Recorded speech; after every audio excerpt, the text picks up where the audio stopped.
Hello everyone, it's Birdie here, the Recycled Hippie Chick. Hey, I just finished this Scrappy Stitched little book, and I wanted to share it with you before I go in and make supper. I have been watching Christina's Shack the past few days, her and Maria over Whimsical Gardens Studios. Maria, I can never remember the name of your channel. I'll link her and Christina down in the basement.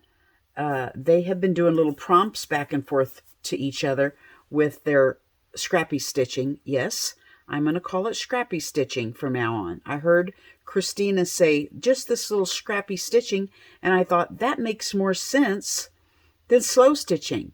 So I'm going to call it scrappy stitching from now on. I got the idea over at A Bit of Birdsong with Lynn. She made one, I think it's about a year ago. I will link her in the basement also. I've been binge watching her lately also, and she made one of these, and it was so cute, and I wanted to make one. So I got the inspiration from her, and then I sewed along with Christina and Maria. So I will link everybody down in the basement. Lynn has been such an inspiration to me with everything she does. So I just wanted to try my hand at what she was doing.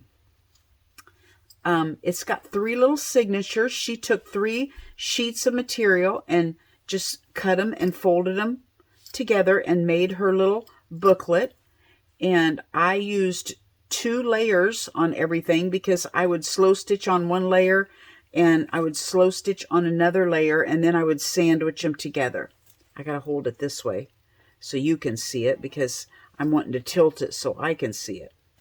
So I just used little scrappy bits that I had and tiny little things out of my little doodads can, and put this little book together.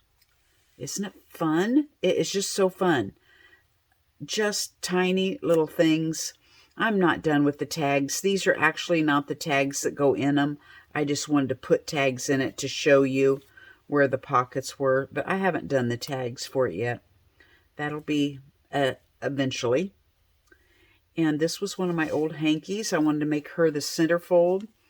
My hankies, I just use them till they're rotten, and then I can't get rid of them. I get attached to them. So I saved this little girl. She kind of reminded me of Little Bo Peep. So I gave her a little sheep in her little pasture.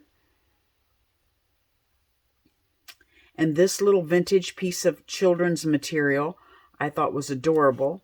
This little girl and her chicken. And I had found this rotten little necklace in a bunch of stuff from an estate sale, and I have just used this everywhere. I put glue on each end of the broken pieces so it doesn't come unraveled anymore. And I've used it in different art journals, and I have glued it on my memory jugs before. But yeah, this was therapy, just keeping things ragged and, unkept. And I kept telling Lynn, I said, I'm having a hard time. I'm overthinking this. And she said, just keep layering. Just keep layering. So I would put, a focal point on each page, and then I would run across the material and go, oh, this looks good with this picture. I just kept adding as I dug through my stuff, and I had a blast doing it. I had a blast sewing along with you, Christina and Maria, and I wasn't doing the prompts, but we were all creating together, so that was fun. Found this cute little vintage pin that just has one little bead on it, so I put that in there. And I just love tiny little beads and threads, and I just love the scrappiness of it. It's got an old piece of a yo-yo quilt on it, the front and the back. I just found this cool medallion and wanted to put that on there. And so there it is. Scrappy stitching at its finest. And I know this is a short video. I will probably tack on a little clip of something. Oh, I know. I'll put a clip of the melon I picked today. You're not going to believe it. I'll just tell you the story because I don't know if I do end the video or not. I put all my scraps in my compost pile, and about 2 or 3 years ago, my massage therapist, Kathy, gave me one of her muskmelons, and it was old-timer variety out of her garden. And I threw it away in the compost pile, and every year I've gotten an old-timer muskmelon vine come up. Well, this year I used some of the dirt out of the compost pile, and I ended up with 3 muskmelon vines because of where I scattered the compost in the yard, and I also ended up with a watermelon. So when I have thrown away watermelon at some point or or another, it got in the compost pile, and then the dirt went to a big, huge flower pot, and I had a vine come out of a watermelon. Well, it froze last night.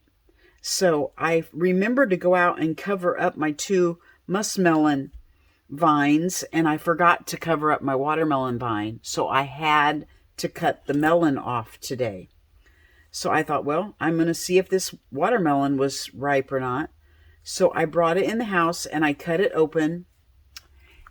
And I thought, wow, that's the weirdest thing. The watermelon seeds are all in the center and the flesh is orange. It was not a watermelon on the inside. It's a muskmelon on the inside. And the outside is a watermelon. So I looked it up. I thought, well, I must have cross-pollinated somewhere accidentally. It says you can't cross-pollinate because they're not of the same genus, and so that they don't cross-pollinate through bees or regular pollinating. So explain that one to me. The only thing I can figure out is there was probably another cantaloupe and another watermelon from the grocery store that were Frankenzoids. And because of the way we play God with the fruits and vegetables nowadays, I have a feeling it's not a true watermelon or a true muskmelon, and that did pollinate together. But I'll show a clip on the end of this. I took a little video of what it looked like on the inside. Anyway, and the outside. Thanks for joining me. Bye-bye from Birdie. Okay, so please don't look at my messy sink, but I had to share this. I had a watermelon come up volunteer this year in one of my flower pots. And it froze last night, so I wanted to pick the watermelon and go ahead and enjoy it. And when I cut it open, it is a muskmelon. I know, I had it for breakfast. It's completely a muskmelon inside. Flavor, seeds were in the center, color, everything. But on the outside, it's completely a watermelon. Is that not the craziest thing you've ever seen? Anyway, I just had to share that with you guys. I'm saving the seeds. I'm going to see if I can do it again next year.